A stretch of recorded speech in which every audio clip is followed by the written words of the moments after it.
Sylhet মহানগরে CNG চালিত autorickshaw চক্রের ফাঁদে পড়েছেন বশির আহমেদ নামের এক আওয়ামী লীগ নেতা।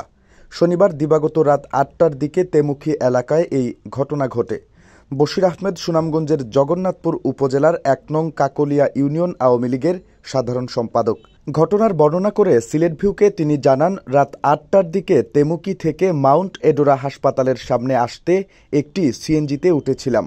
কিছুটা যাওয়ার পর চালক জানায় সে আর গন্তব্যে যাবে না। পরে আমাকে গাড়ি থেকে নামিয়ে দেয়। এ সময় গাড়িতে আগে থেকেই ৩ জন ছিল, কিন্তু গাড়ি থেকে নামতেই আমার Samsung Galaxy A33 5G mobile phone নাই হয়ে যায়। গাড়িও দ্রুত স্থান ত্যাগ করে। এ বিষয়ে আমি মহানগরীর জালালাবাদ থানায় একটি সাধারণ ডায়েরি করেছি।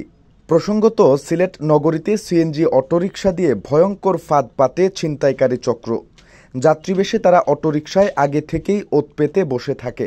সাধারণ যাত্রী তার গন্তব্যে যাওয়ার জন্য অটোরিকশায় উঠলেই সুবিধামতো জায়গায় নিয়ে ওই যাত্রীর সর্বস্ব কেড়ে নেয় ছিনতাইকারীরা।